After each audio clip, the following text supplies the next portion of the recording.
So just to confirm, can you see my screen? We can see the screen. Thank you, Ladipo. Yeah.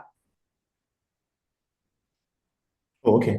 Apologies for the network, the breaking network, right? So I'll just go back to where I stopped my story from.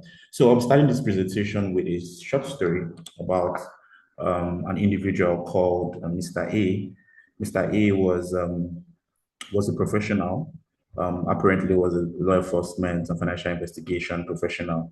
We worked with a law enforcement agency at the time, and he gambled excessively at the time where he had to borrow money from friends. He had to chase losses, and also this addiction led to a lot of challenges at work for him, and challenges such as poor performances at work had also affected his relationships with friends. And at some point, he started getting anxiety, he started getting anxious about so many things. He got depressed because addiction was creeping into um, into his system at the time. It started becoming a problem to his family and friends because again he was having to make money. Think he understood how online betting games work, and in a bid to recover the monies he has lost, he he started becoming very anxious. He got really depressed, and the day he was suicidal. And the interesting thing I just gave you now is is basically about me. I happen to be the person I refer to as Mr. A, and that's presenting a paper on lived experience in Nigeria's recovery.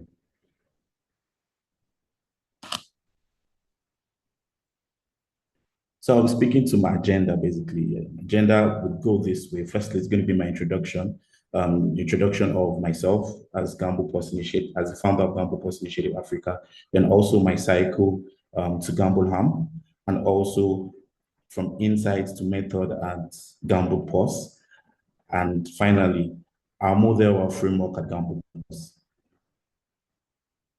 So for my introduction, my name is Ladipo Abiose Akolade, and I'm the founder of GamblePause Initiative Africa. GamblePause Initiative Africa is a non-profit organization promoting responsible gambling, advocating against underage gambling, and also we provide help and support to vulnerable players experiencing gamble harm. So I'm speaking to my cycle to gamble harm.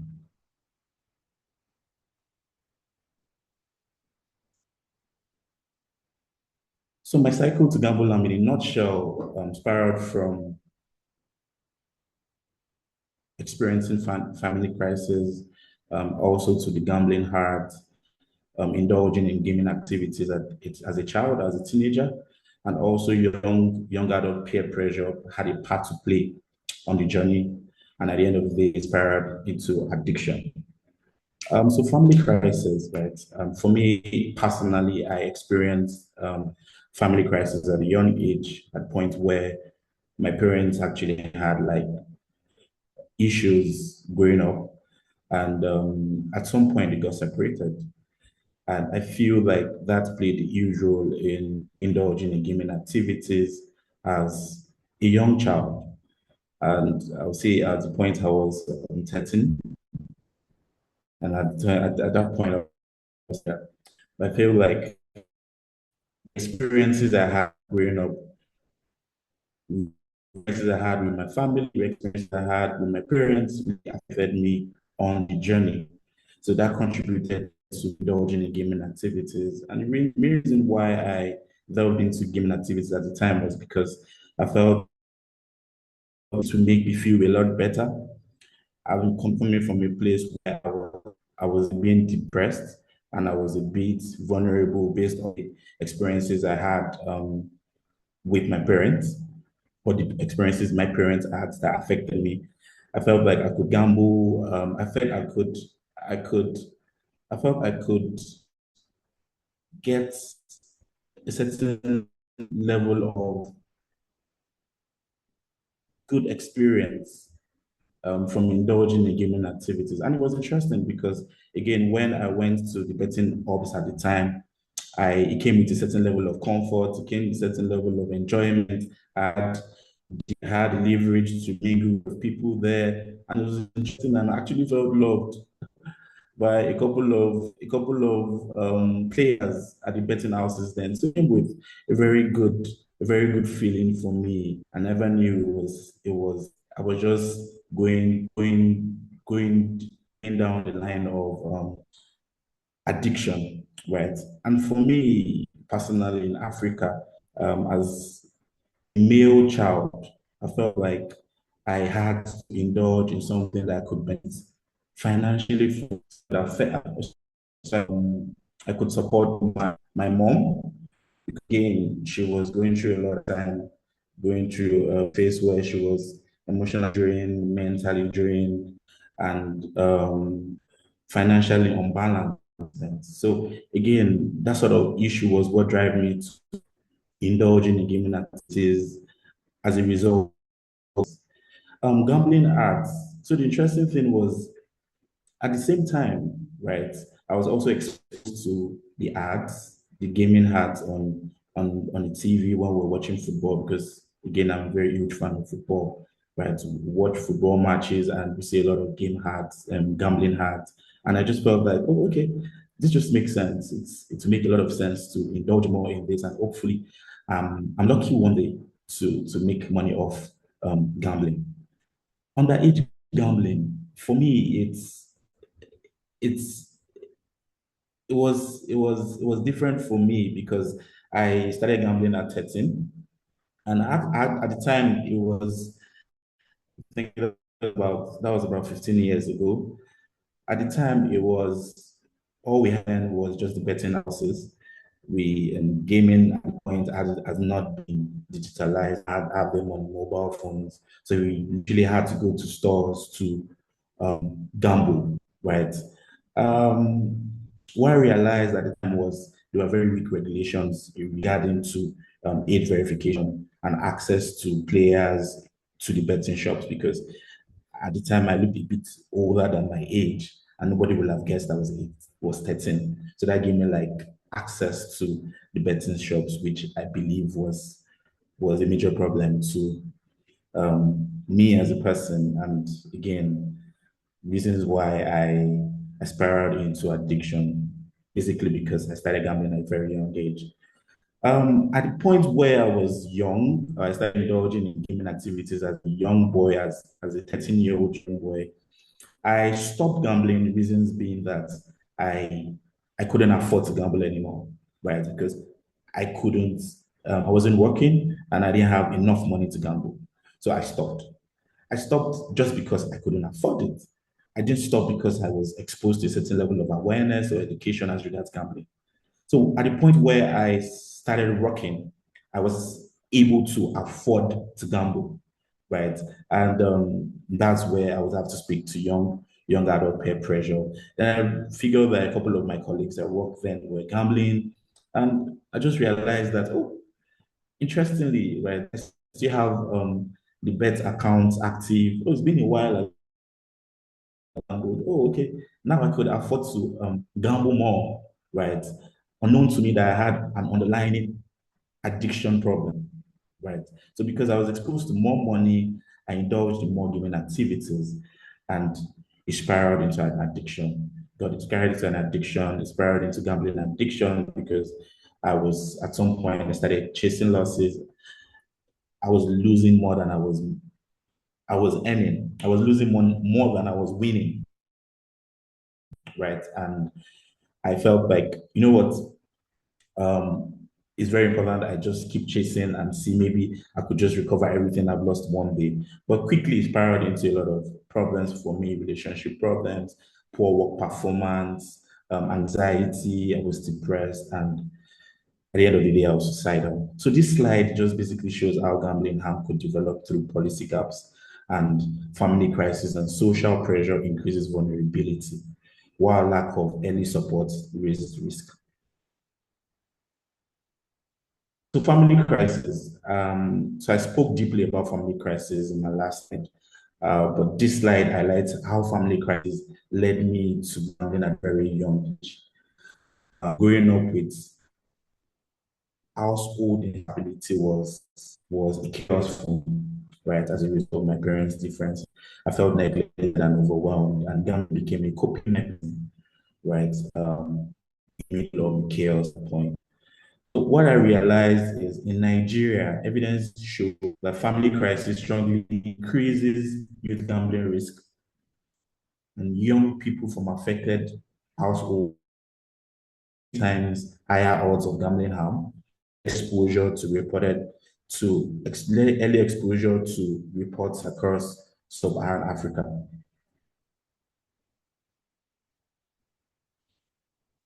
So gambling for gambling, this slide actually shows how gambling advertising for right, especially among young people.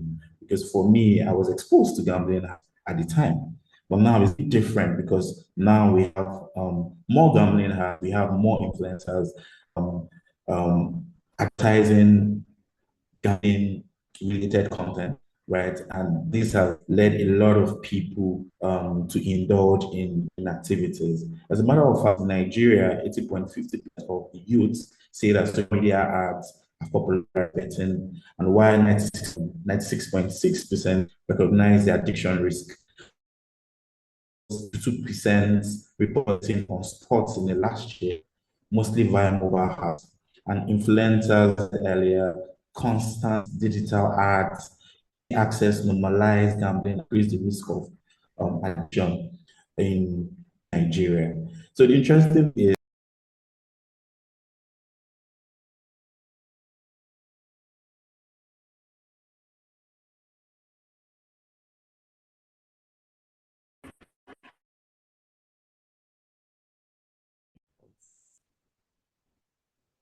Hi, Ladipo. I think we've lost you. Can you hear us? yeah, I can hear you. I can hear you. I don't know if you can hear me. Yeah, we can hear you. We've lost your slides, unfortunately. I wonder Okay. if you perhaps leave your video camera off and share the slides, that might help with the bandwidth issue. Okay. Does that make sense? If you're able to share your slides Yeah. again, that'd be fab. Yeah. Okay. I will do that.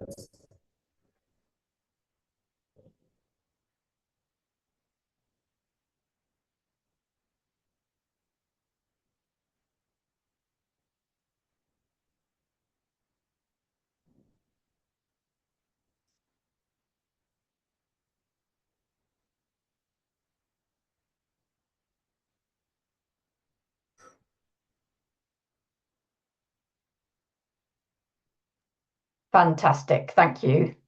We can see your slides now. I think if you just keep, unfortunately, it means we can't see you, but if you keep your camera off, it might help with the bandwidth issue, I think. So thank you.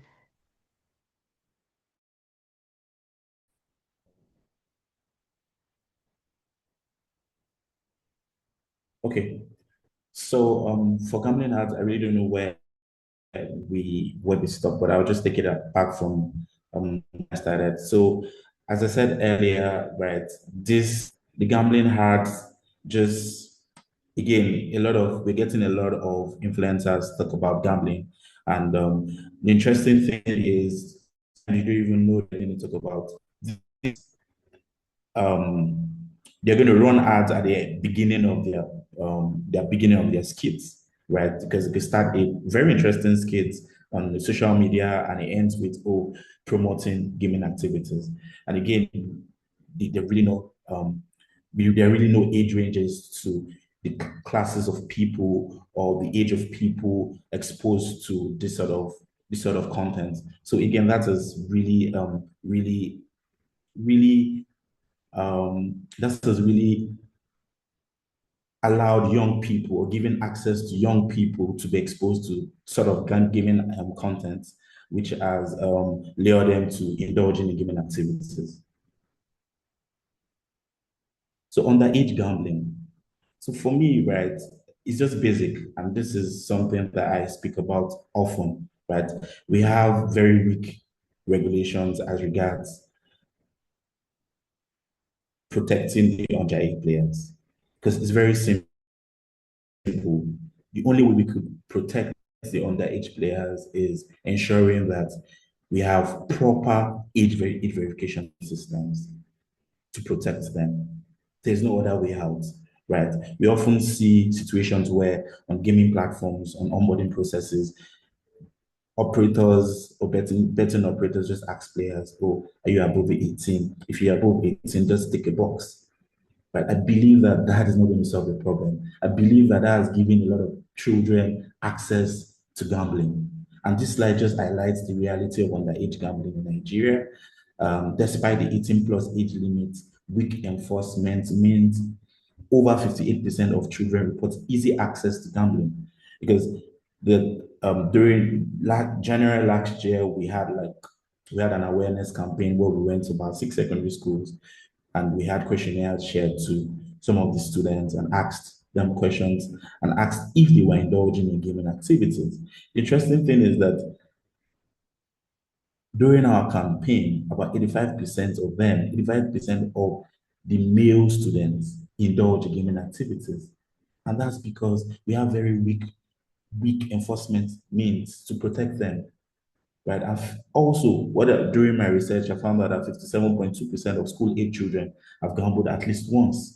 So this early exposure increases the risk of addiction, financial strain, academic failure, and mental health problems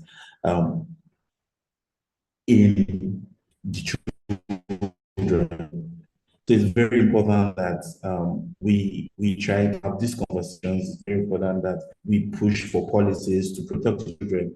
And again, this actually played a huge role on my journey to gambling harm.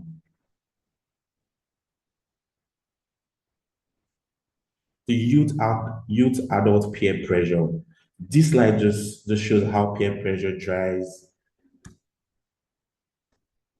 So this peer pressure drives young adults.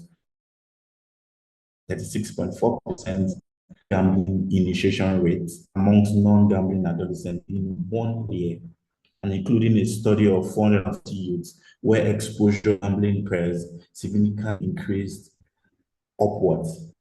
So Nigerian search just reflects the same social spread through friends, group betting, and shared online platforms.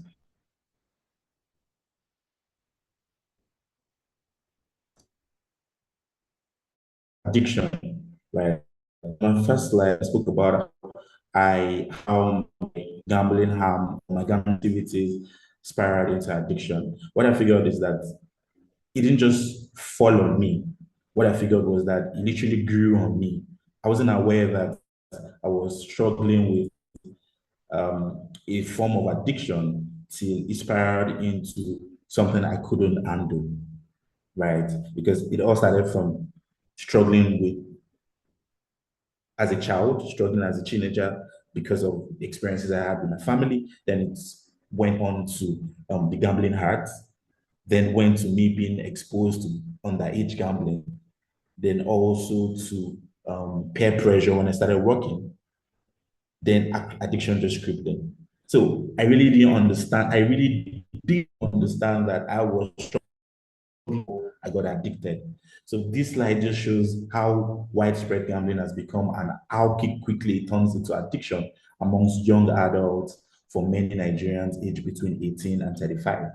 So gambling is not occasional, it's common, normalized, and increasingly harmful amongst undergraduates. A significant portion already shows problem gambling behaviors, while exposure to content advertising, especially in cities like Lagos, because in Lagos is highly populated, right, and is closely linked to rising addiction risk because of the population of young people in Lagos. So from insight to method, why lived experience matter, right? So because I actually lived the experience of gambling arm, I figured that it's very important that I design a framework where players are able to connect with. I was able to design something that would be effective to our players, right? So they could connect with us and understand that they are not alone on their journey. They're able to understand that the psychologist speaking to them, the community group engagement is would be beneficial to their recovery because we've set up very detailed framework in line with lived experiences, right? And that has really helped a lot of our clients in their recovery processes.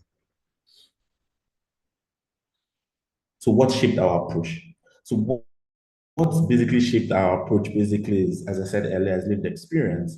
And lived experience inform our client engagement approach, especially during early recovery. We found that continuity improved when clients felt human, understanding, alongside clinical care.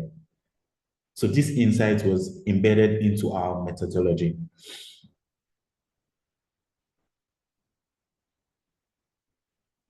What we observed.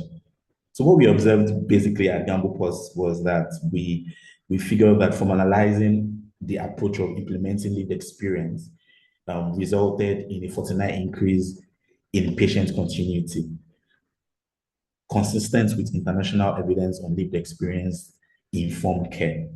So what we realized was when we were able to connect with them on that level, right? A lot of them, a lot of them were very intentional about their recovery process. A lot of them felt felt love, felt care, and also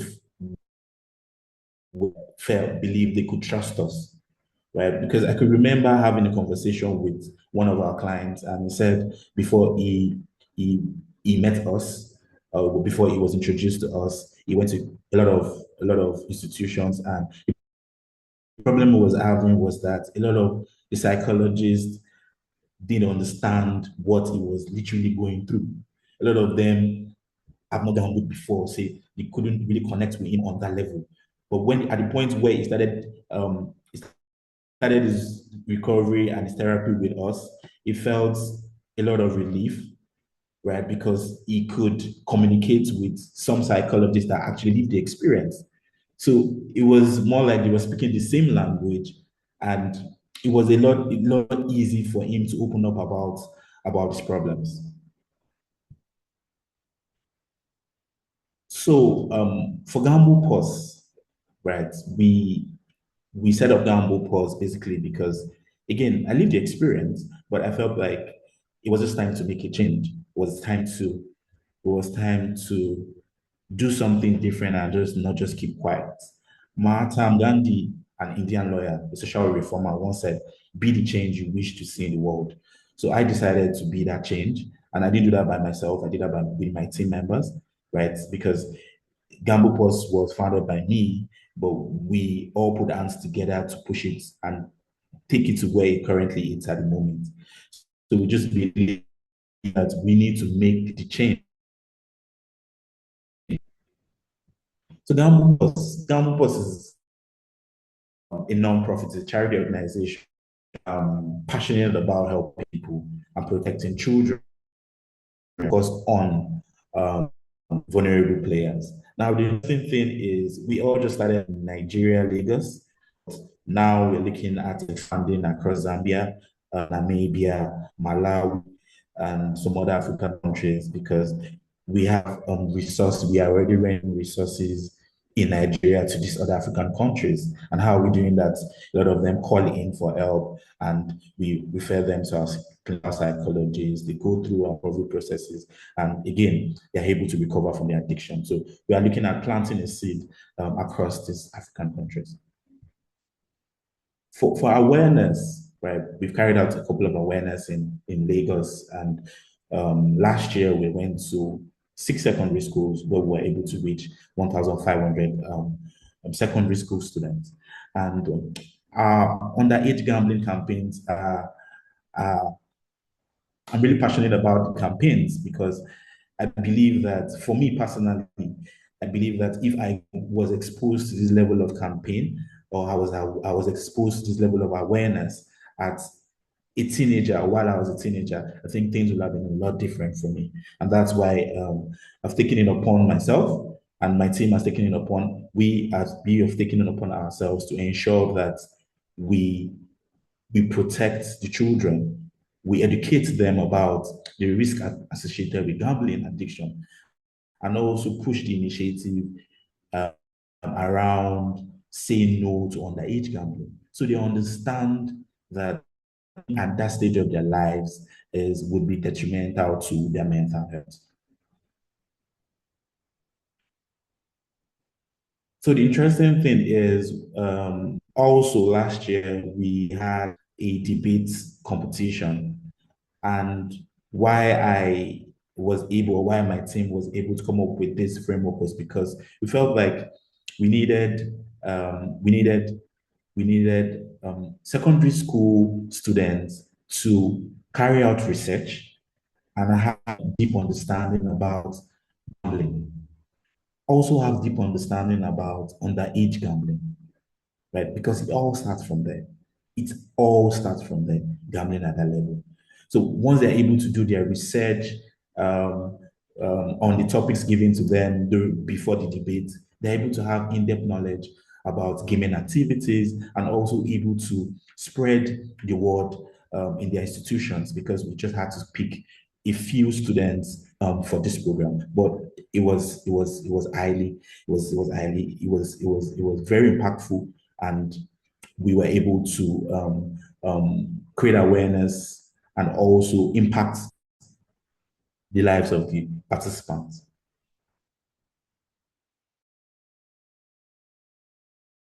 University outreach. So currently we have like a collaboration with University of Lagos where we are able to carry out gambling outreach and campaigns in the university.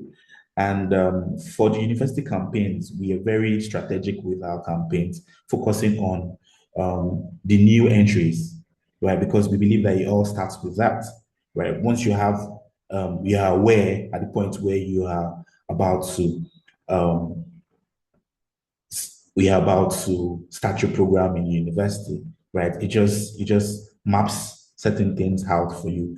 You're able to make more informed decisions as regards certain things, and one of them happens to be gambling. So we are able to speak to them on that level. We are able to carry out awareness, teach them about gambling, let them understand that yes, we understand that we're in a community where the legal age to gamble is 18 plus when you're above 18. But what we want you to understand is even if you indulge in gambling activities, right, and it becomes a problem to you, right, you need to speak up, right? Because we all know that gambling addiction is a silent addiction, right? It's different from alcohol, it's different from drugs, and a lot of people just tend to keep this addiction to themselves. And the reason why they do that in Africa is because gambling addiction comes to a certain level of certain level of cultural stigma, and a lot of people, a lot of players, a lot of young people don't believe to deal with deal with that sort of addiction. So what we're trying to do is, or what we tried to do during our outreach campaign was to educate them about gambling, educate them about gambling awareness, also educate them about gambling harm, right? And also and then letting them understand that there's help. So whenever they're experiencing any sort of problem, they could reach out to us, or even if they know anyone experiencing that sort of problem, they should reach out to us. So it was highly impactful. We were able to reach about 23,000 students during our campaign. So our community group engagement, this is more like our peer support group, happens every month. And for me, this was my idea, right? I figured that it was very important we integrated this framework into our plan, right? Because I figured that when I was struggling with gambling addiction, I always felt like I needed someone, I needed this place, I needed people to talk to. I couldn't really talk to a lot of people because I believed that I would have been judged, indulging in gaming activities, because people looked up to me and respected me a lot. So I just kept hiding it and keeping it to myself. But if I had access to a peer support group an engagement where people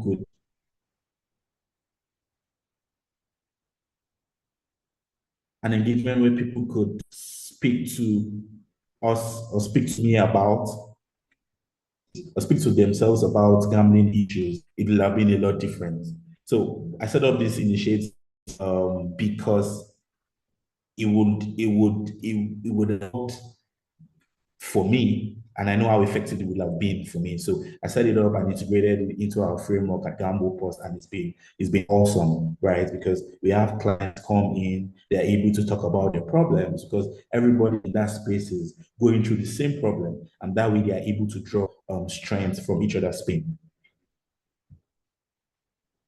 So this is just a research highlight for GamblePause. We carried out a research and a psychological and behavioral impact. And these are the reports. 52.1% reported gambling had caused strains in personal relationships. 45.1% said they could not stop gambling when they tried. 42.3% had borrowed money or sold personal items to continue gambling. And 36.1% experienced anxiety, or depression symptoms. 7% admitted engaging in fraud or theft to fund gambling. This is our research. Currently, this research has been coordinated by our lead researcher, Chimezi Obina. Right. The first one has been concluded and has been published. The link is on this slide, while the second research is currently in advanced peer review stage. GamblePause Rehab. The GamblePause Rehab happens to be the first gambling rehabilitation in Nigeria. And the exciting is that it's free. And the reason why this rehab was because a lot of players were calling in and they said they were requesting for in-person counseling, right? And they felt like they needed to communicate with someone and they wanted to just switch from having virtual assessments to physical meetings with their psychologists and counselors. And that led us to setting up GamblePause Rehab. And GamblePause Rehab is in Yaba. And the reason why we chose Yaba was because it was data driven, basically, because we were receiving a lot of calls from that region. And we felt like we had to plan something in that region that would be easily accessible to the players, because what we want to do is create a safe place where they could come to speak to a psychologist. We have libraries where they could read books in line with gambling addiction. We also offer them free food because a lot of them are struggling financially. We give them food. We also have games where they could play and just relax and get themselves back on their feet. So yeah, our approach. So currently we have an helpline support system line, a support players. They call any point in time. We have 25 psychologists virtually, and we have 5 psychologists at the rehab. Currently, we have reached 5,500 plus through awareness and digital campaigns, and also 3,300 one-on-one counseling and early intervention sessions.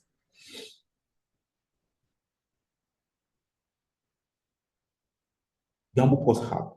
So the reason why I spoke to my team and we had to put it together and see how we could solve a problem in Africa, right? We didn't want to be we didn't want to be caught up in a situation where we are just seen as trying to solve a problem, right? We are actually very intentional about this problem, and we figured that okay, we go about is taking it a step further. And we can't just stop at going to secondary schools, because how many secondary schools can we possibly go to, right? And because the gaming industry has gone digital, right? We need to ensure that our awareness also goes digital, right? And knowing and understanding that self-exclusion is a major concern, underage gambling is a major concern, we're able to develop an application, right? We're able to develop an application to see how we could protect kids, because again, this application comes with parental control, where parents are able to install the application and also activate it on their children's phones so as to curb underage gambling, as well as self-exclusion. So we figure that there's been an inconsistency in self-exclusion. So what we've done is we implemented self-exclusion app where players are able to self-exclude, and also we have over 40 African languages on the app. So that just makes it easy for vulnerable players speaking different languages to make use of the app. Also, support in Africa. What we've done is we had to list all the support lines in Africa. So everyone would understand that, oh, you could reach out to someone in Zambia, you could reach out to someone in Uganda, you could reach out to GamblePause in Nigeria, you could reach out to Gamble Aware, also in Nigeria, you could reach out to GamAid in Zambia, you could reach out to Gamble Alert in Nigeria, anywhere. So we just tried as much as possible to ensure that we have like a directory of of um of support lines on our app, and also try as much as possible to track illegal operators. So in a nutshell, that's what the app will be doing. The app will be launching soon. Currently, we are 94% done with the app, and we're looking at launching the app beginning of second quarter of the year. GamblePause will be need. So it's very clear because a lot of funds has been has been put into this project, and that's because I am extremely passionate about this. I'm extremely passionate about this because again, I lived the experience, and I felt like at the time where I started, I just felt like because I lived the experience, because I felt what he went through, I don't want anyone going through it. And if anything to do that, I would do that. But I would ensure that I'm able to push this initiative, protect as many people as I can, not just in my country, but across Africa. So a lot of funds has been expended, and we need support because it's not easy. It's really difficult because there's a lot of misconception. A lot of people think that we're against the gaming industry. A lot of people are finding it is a bit strange having to associate or collaborate with a responsible gaming organization. So, but regardless, we've not had that in us from achieving our goal. We've been pushing with the little that we have, and these are like the basic things we need for awareness, for treatment, and for research. Right, we need funding for all this. For research collaborations, the interesting thing is I'm in close communications with the Gambling Harm Hub, right, which will be amazing to carry out more research as regards gambling harm in Nigeria and across Africa. So we need more research collaborations to carry out proper gambling harm research. Also, clinical expertise. Last year, we had a training by Hand Messenger. And Messenger is based in Canada. He is founder of a compliance organization, and he trained about 15 of our psychologists and volunteers, which I believe was very great, was very good for them because it was amazing, and a lot of our team members learned a lot from the training. So we are looking at more trainings for them, more free trainings for them, because the offers and service we offer uh, is free, it's 100% free, right? So we're looking at arming ourselves, ensuring that we're able to be effective with the sort of services we offer. For our rehabilitation resources, we need books, we need learning materials, because when our clients come in, they read books sometimes, right? So we want to get more books in our rehab, also able to get more cameras, good cameras during our campaign. So we are able to get quality pictures, quality content, so people could connect with them properly. Also, we need phones for psychologists. So again, the interesting thing about this is because we are a charity organization, right? It could just be used phones, it could be used cameras, just what something that was going to help us achieve our goal as an organization. So that's in a nutshell basically what we'll be needing as an organization. So these are the references during my presentation. We had to highlight them here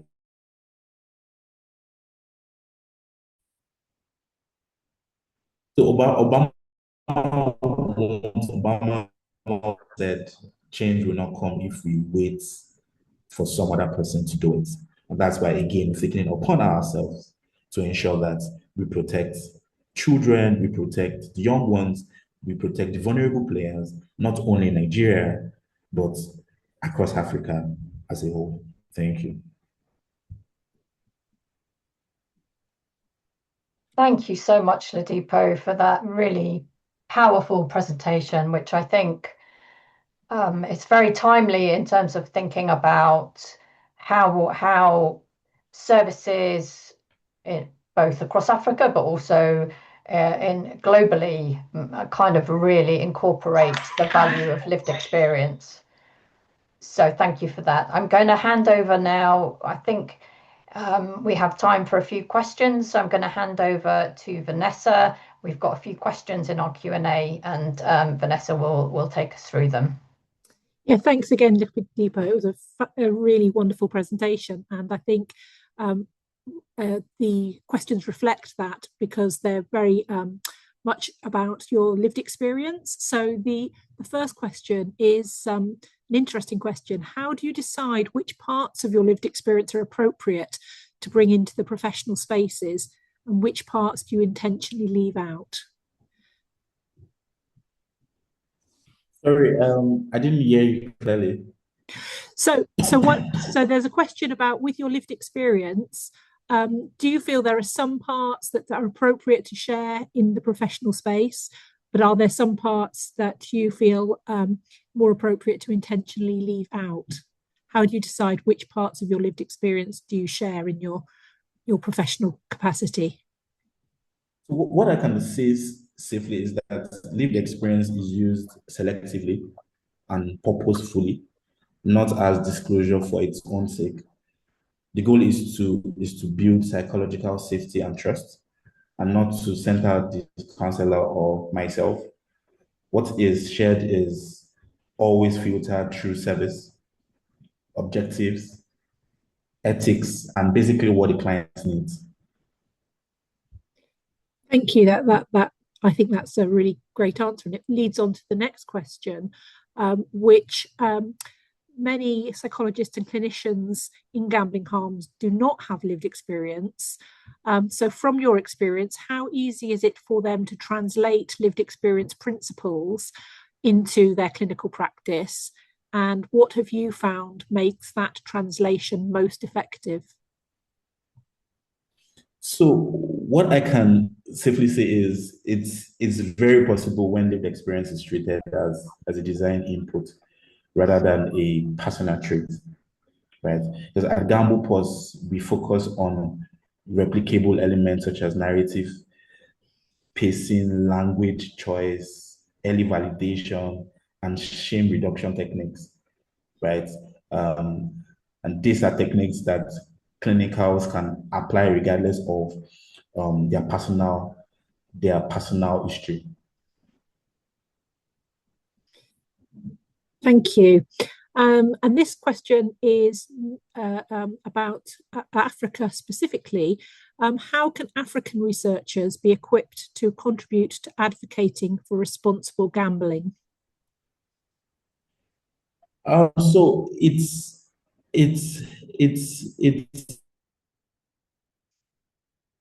awareness and collaborations, right? Because I believe that we have a lot of non-profit organizations, charity organizations in Africa, right? And that's and we work closely with a couple of them. I think like building relationships with us would be amazing because we are like the foot soldiers, right? We are the ones that go out, carry out campaigns. We communicate with the clients, right? We have like very good knowledge of what is going on. And I think having a good relationship and sort of collaborations with us would just help help them on that journey. Thank you. And now on to a research related question. So in your presentation, you mentioned that 45.1% could not stop gambling even when they tried. With this in mind, how far can gambling campaigns go in terms of addressing harms? And would it not be better to direct campaigns which address the regulations and product designs? Do you have any thoughts on that, or would you like to answer? Yes. So for us, right, we trying to, it's not easy, right? Because again, as I said during my presentation, a lot of people, and I mean people in the gaming industry have like a huge misconception with what we are doing, right? And it's made it a lot difficult having to communicate with the regulators, right? And basically what we are looking at is how we could um, have conversation with the regulators and see how operators could implement certain things in on their platforms or on their products, right? That just makes it easier. That just makes our job easier, right? And that is like top priority on our list, because if we do these things, again, how effective will our campaigns be? As I said during my presentation, we are not just yes, we've gone to a few schools, but we figure that that's not going to solve the problem. And that's why we're looking at implementing the Gamble app, right? Because that in itself is going to help curb underage gambling to a certain extent, and also protect the vulnerable members, vulnerable players. But again, we can't stop at that, and that's why we're trying to build a relationship with the regulators in terms of policy, because it all starts with the policy. Do you understand? The operators are focused on one thing: profits. So the onus is on civil society organizations like myself. The onus is on the regulatory bodies in the country to ensure that the players are protected. So these are things that are top priority on our list, and we're actually looking at how we could have those conversations and see how we could adjust certain policies where players, underage players and vulnerable players are protected and treated as top priority. Thank you. And I think you've partly answered this question, actually. But there's a question here saying, aside from funding challenges, what are the most recurring challenges from a regulatory point of view? It's quite a big question. So for us, right, this is major. I believe that this is everything. I had this conversation with someone some days ago, and I said we all need to work together, right? And it's just a situation where we need to understand that we need each other. Do you understand? It's very important that the regulators, the operators see us as their partners and stop taking responsible gaming with a pinch of salt. What we need to do is clear and simple, as opposed to having weak regulations. And I try as much as possible not to use a generic word like weak regulation. I try as much as possible to say it clearly in layman terms. Like at the onboarding processes, we have a box saying tick if you're above 18. It can never work. It would never work.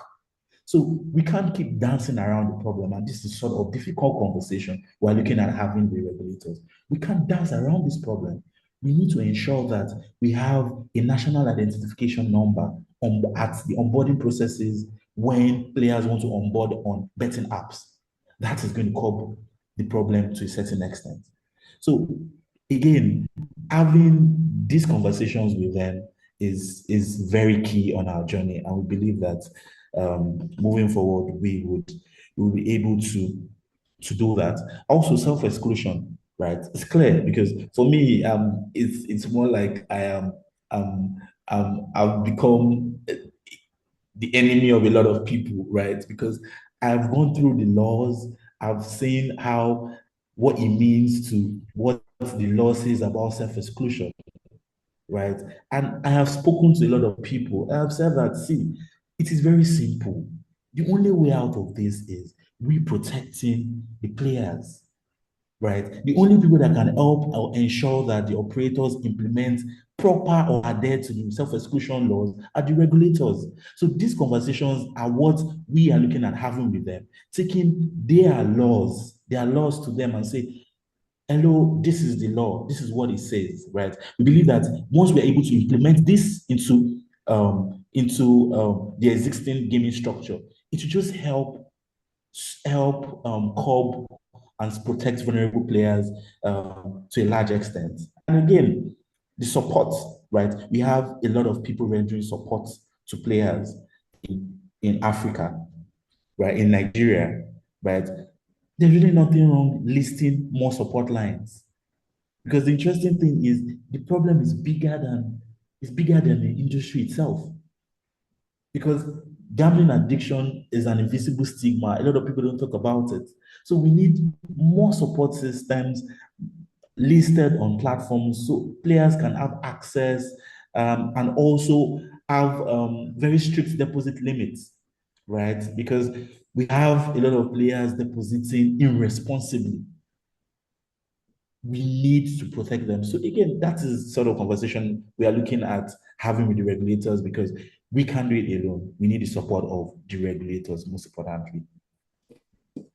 Thank you so much. I think we're running out of time now. I think you've started so many interesting debates there that there's so much more we could discuss. But so apologies again, Ladipo, that we had the technical difficulties at the beginning, and thank you very much to yourself and for everyone else bearing with us.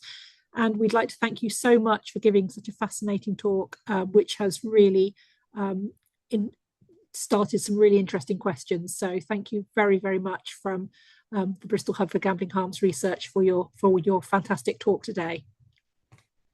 Thank you very much. Thank you. It was an honor speaking. Okay. Bye-bye. Yeah, bye.